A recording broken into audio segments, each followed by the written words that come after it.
राज्य सरकार भले ही गांव-गांव सड़कों का जाल बिछा रही हो, लेकिन भ्रष्ट विभाग और विभागीय अधिकारियों के मंसूबे जब भ्रष्टाचार को अंजाम देकर मोटी कमाई डकारने के हों तो कहां सड़कें सही से टिक पाएंगी।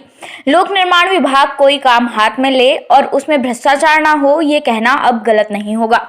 ये हम नहीं बल्कि पौड़ी मुख्यालय के बैंजवाड़ी और केंद्रीय विद्यालय को जाने वाले सड़कों की हालात खुद बयां कर रही है, जिसका निर्माण पूरा हुए अभी सिर्फ 1 माह ही बीता है कि सड़क की पेंटिंग जगह जगह से उखड़ने लगी है, जिस पर पैचिंग कर लोक निर्माण विभाग अपनी खामियों को छिपाने का प्रयास कर रही है।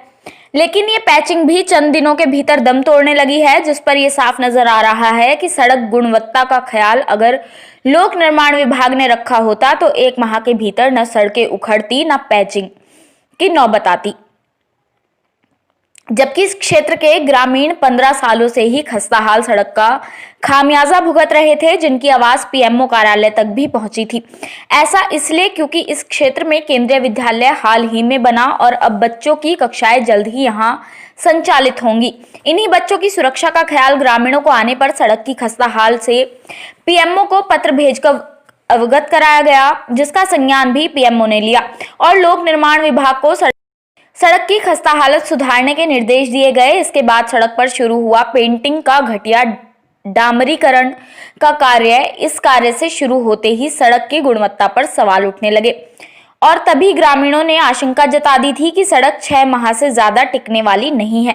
लेकिन 6 माह तो दूर, सड़क 1 माह में ही निर्माण पूरा होते ही उखड़ने लगी, जिस पर विभाग की पोल खुली तो उखड़ी सड़क पैचिंग वर्क शुरू हो गया, जिससे अपनी लापरवाही विभाग छिपा सके। बजट ठिकाने लगाने वाले विभाग ने कार्य गुणवत्ता और छात्र सुरक्षा का ख्याल रखा।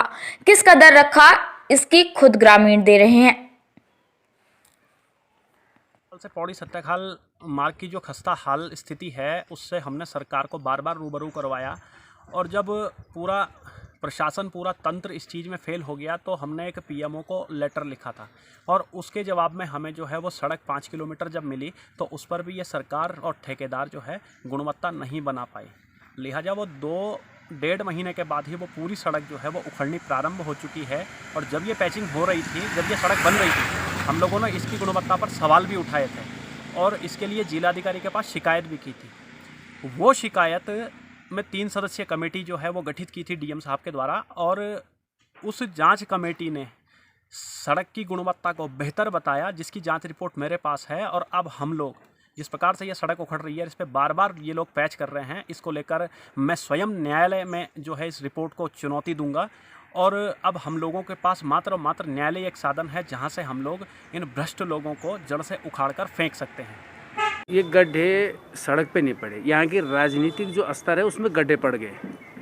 जब राजनेता यहाँ पे आए दिन आ रहे हैं, बड़े बड़े मंत्री से लेकर विधायकगण, सांसदगण, मुख्यमंत्री जी हर महीने में एक दौरा कर रहे हैं और मंडल मुख्यालय के इर्द गिर्द की ये बुरी हालत है तो दूरस्थ क्षेत्रों की क्या हालत होगी। प्रदेश की जो विकास की बड़ी बड़ी बातें हो रही हैं, ये आप इससे साफ जागता उदाहरण है कि जब मंडल मुख्यालय से लाशगढ़ से नीचे केंद्रीय विद्यालय की सड़क में गड्ढे पड़ गए, इतनी घटिया गुणवत्ता हो रही है और जनप्रतिनिधि और अधिकारी जो है मुँह मूंदे हैं। ये बड़ी विडम्बना है और एक ये समझिए आपकी जनता के लिए जो है अब कुछ नहीं बचा हुआ है, चारों तरफ गड्ढे ही गड्ढे हैं।